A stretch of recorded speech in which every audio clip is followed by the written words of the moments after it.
There is a year you stopped wearing belts, and you could probably name it, not a decision, nothing was decided, there was just a morning, somewhere around your early 50s, when you put one on, looked in the mirror, and quietly took it off again. And then the same thing happened a few weeks later. And after a while, you stopped reaching for the drawer at all, and eventually the belts moved to the back of the wardrobe, and now you own 4 of them and wear none. What replaced them is the elastic waistband, the pull-on trouser, the tunic worn long and loose over everything. All of it comfortable, all of it perfectly reasonable, and all of it doing something to your silhouette that nobody has ever explained to you.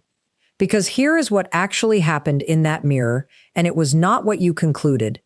You concluded that belts stopped suiting you, because a belt draws attention to a middle that had changed.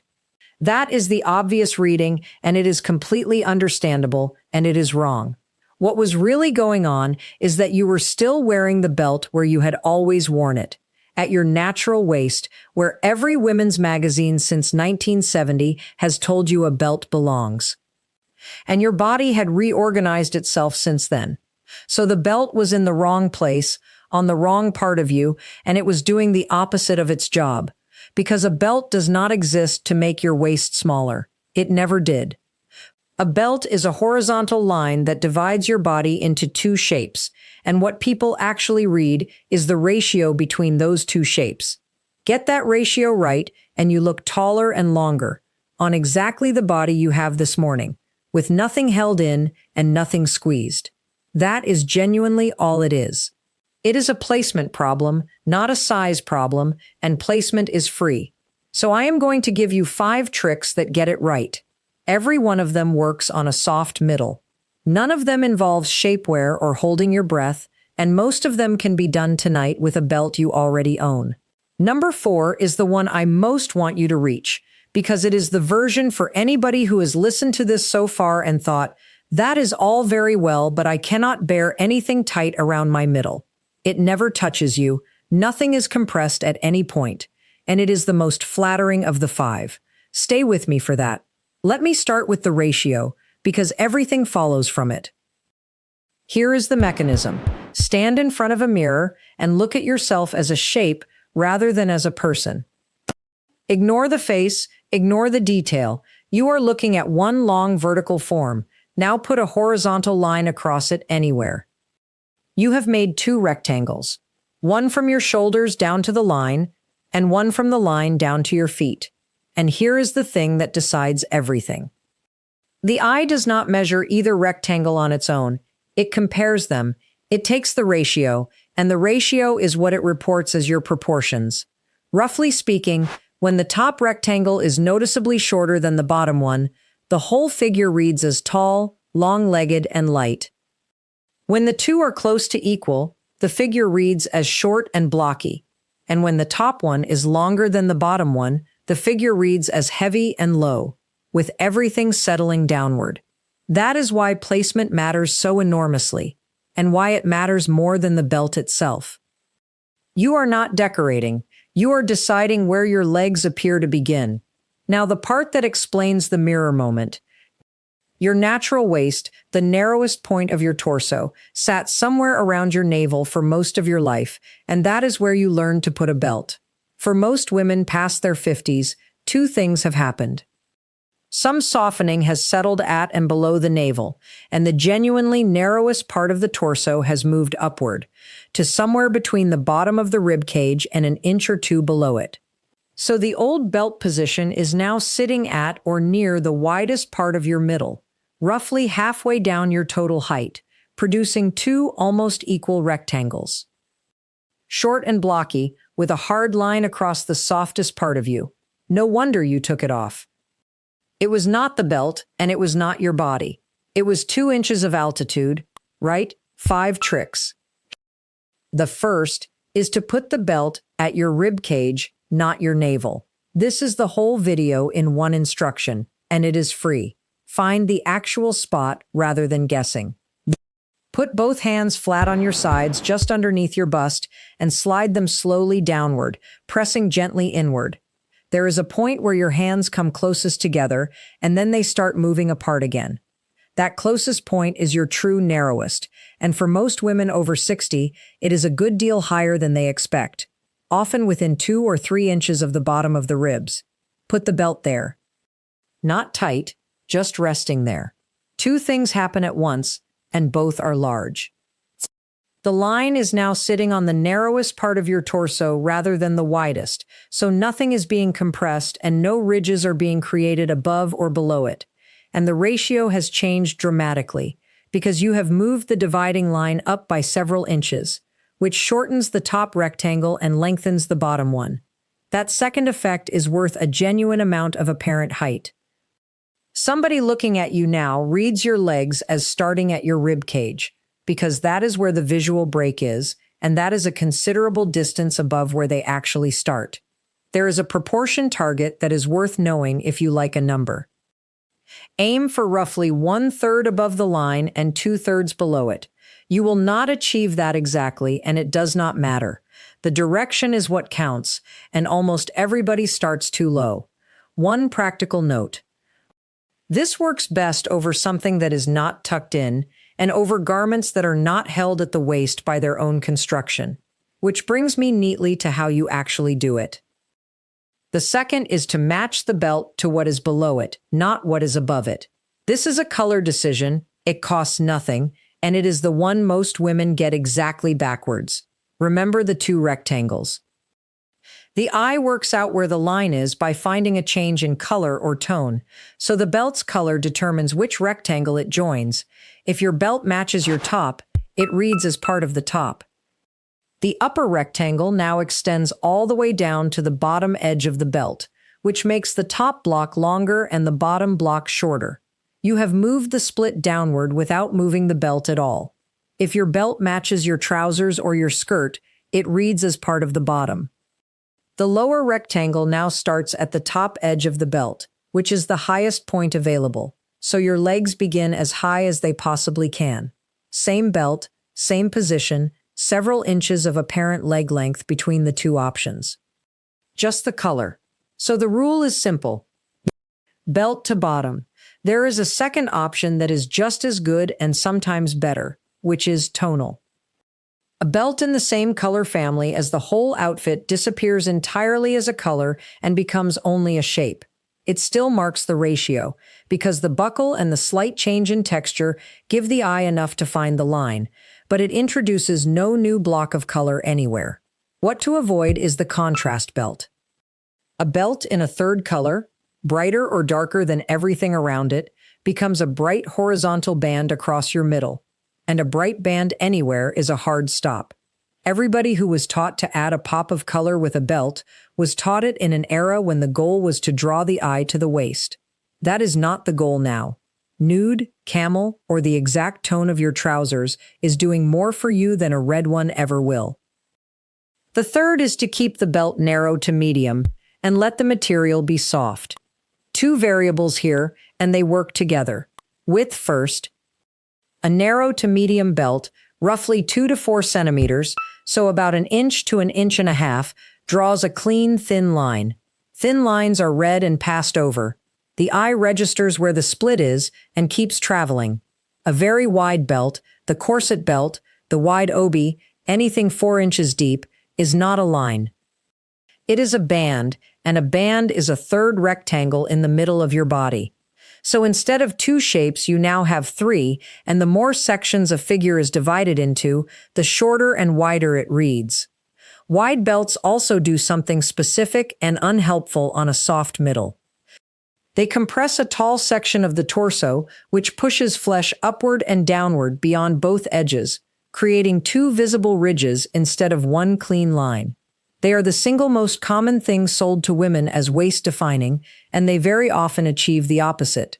Now material, which matters more than most people realize. A stiff, rigid leather belt holds its own circular shape. So when it meets a body that is not a perfect cylinder, it does not follow the body. The body has to accommodate the belt. You get gapping in some places and pressing in others, and the belt sits at an angle rather than level. A soft belt does the opposite. Suede, a soft, supple leather, a woven or braided belt, a fabric or knitted tie belt. It follows your shape, it stays level, it lies flat all the way round, and it moves when you move, rather than staying rigid and riding up. If you own one stiff wide belt and one soft narrow one, wear the soft narrow one. If you own neither, a soft suede or woven belt in camel or a mid-brown is inexpensive and will work with almost everything you own. Which brings me to the fourth, and this is the one I promised. The fourth is to wear the belt over an open layer so it never touches you at all. Here is the idea. Instead of putting a belt through the loops of your trousers or around a dress at the waist, you put it around the outside of a cardigan, a long shirt worn open, a blazer, or a duster coat, and you belt only the outer layer, loosely, while everything underneath stays completely free. Nothing is compressed. Nothing touches your middle. Your actual waistline is not involved in any way. You can wear the most comfortable pull-on trousers you own underneath and nobody will ever know. And it produces the best silhouette of the five for 3 reasons that stack. The first is the ratio. You are still drawing a horizontal line, so you still get to place the split exactly where you want it, at the rib cage. The second is that an open belted layer creates 2 long vertical panels either side of the belt. The cardigan or shirt hangs down on both sides in 2 columns, and the belt cinches only the middle of them, so the eye gets a vertical, then a small horizontal, then a vertical continuing downward. Verticals lengthen, and now you have them running the full height of your body. And the third is depth. The belt is now on the outer layer, which sits away from your body, so there is air between the belt and you. Whatever is underneath is entirely unread. This is the mechanism that shapewear pretends to offer, and does not. You have not changed your shape. You have simply put your outline on a garment instead of on yourself. How to do it? Keep the layer open rather than fastened. Belt it loosely enough that the fabric blouses slightly above the belt rather than pulling tight, and let the panels hang free below. A tie belt in the same fabric family works beautifully here, and so does a soft, narrow leather one. If you take one thing from this video, take this. It is the entire effect of a belt with none of the contact, and it is the answer for anybody who has spent 10 years in loose tunics because everything else felt restrictive. The fifth is to let the fabric blouse slightly above the belt. This is a small physical adjustment that takes 3 seconds and changes the whole result. And almost nobody does it. When most people put on a belt, they smooth everything down first. Tuck it in neatly, pull it flat, fasten the belt over a smooth surface. It feels tidy and correct, and it is the worst version, because a smooth surface under a belt reports exactly what is underneath it. Every contour, every curve, every bit of softness is pressed against the fabric and outlined by the belt above it. What you want instead is a small amount of ease. After you fasten the belt, take hold of the fabric just above it and gently pull upward and outward all the way round, so a little fabric lifts and gathers over the top edge of the belt. Now the fabric is standing slightly away from your body rather than being held against it. The belt is defining a line, and the material above it is falling softly rather than clinging. Nothing is outlined, and the whole thing looks relaxed instead of held in. This is what stylists do on shoots, and it is why belted looks in photographs look effortless, while the same belt at home looks strained. It is not the belt, and it is not the body. It is 3 seconds of adjustment that nobody has ever told you about. The same principle applies to the half tuck, incidentally. Tuck the front only, loosely, let it blouse, and leave the sides and back out. You get the waistline visible in one place and softness everywhere else. Now the buckle rule, because I promised it, and because it is the detail that decides whether the whole thing reads as expensive or as effortful. The buckle should be small, matte, and the same metal as your jewelry. 3 parts, and each of them matters more than it sounds. Small first. Buckle is the single point of hard visual interest on the belt, and whatever is the hardest point of interest is what the eye goes to. A large ornate buckle sits directly at the front of your middle and points at it. A small discreet one marks the line and asks for nothing. There is a size guide that works. The buckle should be roughly as tall as the belt is wide, and not much wider. Anything that projects noticeably beyond the width of the strap has become jewelry worn at the waist, which is exactly where you do not want jewelry. Matte second.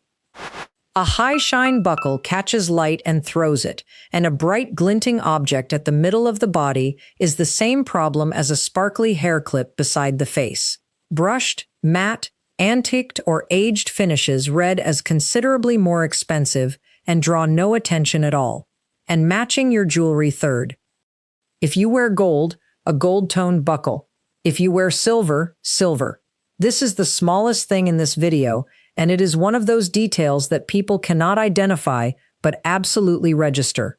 A silver buckle in an outfit where everything else is gold reads as unconsidered, and unconsidered is the quality that separates a look that works from one that nearly works. And there is a fourth option that beats all of them for a lot of women. No buckle at all, a tie belt that knots, a wrap belt, a belt with 2 D-rings that you thread and fold back, or a soft leather belt you simply knot rather than fasten. There is no hardware, so there is nothing bright and nothing to draw the eye. And a knot is a soft, irregular shape rather than a hard geometric one, which reads as relaxed rather than as fastened. A knotted soft belt over an open cardigan, sitting at the ribcage, in the same tone as the trousers below. That is the single most flattering belted look available to a woman over 60, and every element of it is free or nearly free. Now 3 belts that will not work, briefly, because you probably own at least one. The first is the wide, stiff corset belt. I have covered why. It creates a third rectangle, it compresses a tall section and pushes flesh beyond both edges, and it holds its own shape rather than following yours. If you own one, it is not going to be rescued by placement. The second is the belt with a large decorative buckle. The oversized square, the big Western buckle, anything with stones or heavy ornament. Same principle as the embellished hair clip and the cluster ring. Applied decoration reads as inexpensive regardless of price, and this one is applied at the exact center of your body. And the third is the low-slung hip belt. Worn loosely around the hips rather than the waist, which was fashionable at various points, and is a specific problem here, because it places the horizontal at the widest point of the lower body and produces a top rectangle that is longer than the bottom one. That is the ratio inverted, and it is the least flattering configuration available. If it is in the drawer, and it is one of those 3, it is not the belt to start with. Start with the softest, narrowest, plainest one you own. Before I bring it together, I want to say something about the elastic waistband, because I mentioned it at the start and I do not want to leave it unaddressed. I am not against them. Comfort matters more at 65 than it did at 35, and there is nothing dignified about being uncomfortable all day so that a garment sits correctly. Anybody who tells you otherwise has not spent a full day in stiff waistbands recently. But there is a version of this that has crept up on a great many women, and it is worth naming. The elastic waistband gets covered by a long top, because a visible elasticated waistband does not look considered. The long top then removes the waistline entirely. And with no waistline visible anywhere, the eye finds no split at all, so it reads the whole body as one undivided column and takes the widest point as the width of the entire thing. So the comfortable choice quietly became the least flattering silhouette available, one garment at a time, and nobody chose it. That is the thing worth noticing, not the waistband itself. And the fourth trick solves it completely. Elastic waistband, comfortable pull-on trousers, a long top over them, and then an open cardigan belted loosely at the ribcage over the whole lot. You have your comfort entirely untouched, and you have a defined ratio and 2 long verticals. Nothing has been given up. So let me bring all of it together. A belt is not a device for making a waist smaller. It is a horizontal line that splits your body into 2 rectangles, and the eye reads the ratio between them as your proportions. Roughly 1/3 above and 2/3 below is the target, and almost everybody is starting far too low. The 5. Place it at your rib cage, not your navel, hands on your sides, slide down until they come closest together, and put it there. Match the belt to what is below it rather than above it, so your legs read as starting at the highest possible point. Or go tonal so the belt disappears as a color and remains only as a shape. Keep it narrow to medium, 1 to 1.5 inches, in a soft material that follows your body rather than a stiff one that fights it. Wear it over an open cardigan or shirt so it never touches you at all, which gives you the ratio, 2 long vertical panels and complete freedom underneath. And blouse the fabric slightly above the belt rather than smoothing it flat, so nothing is outlined. The buckle, small, no wider than the strap, matte rather than shiny, in the same metal as your jewelry. Or no buckle at all, a knot, a wrap, or a pair of D-rings, which is softer and quieter than any hardware. And the 3 to leave in the drawer. The wide, stiff corset belt, the large decorative buckle, and anything worn low on the hips. Now the last thing, and it is why I wanted to make this one. The year you stopped wearing belts, you concluded something about your body. You did not say it out loud, and you may not even remember doing it, but the conclusion was roughly that this is no longer for me, and that conclusion has since spread. It took the belts first, then the tucked shirts, then the fitted trousers, then anything with a waistline in it. Each one felt like a small, sensible adjustment, and the sum of them is a wardrobe organized entirely around not being seen. What I want you to take from this is that the original conclusion was based on a faulty test. You tried a belt in the wrong place on a body that had reorganized and drew a conclusion about the body rather than about the placement. So run the test again properly. Take the softest, narrowest belt you own. Put it over an open cardigan, at your rib cage, matched to your trousers, with the fabric blousing a little above it. And then look. It will take 4 minutes and it costs nothing, and I think the result is going to surprise you. And if it does, it is worth wondering what else got shelved on the same faulty evidence. Tell me in the comments what year you stopped wearing belts, because I am genuinely curious how many of you can name it exactly. And tell me whether the hand test put your narrowest point higher than you expected, because it does for almost everybody. Subscribe if this was useful, because I make these for women who would rather retest an old conclusion than live inside it. I will see you in the next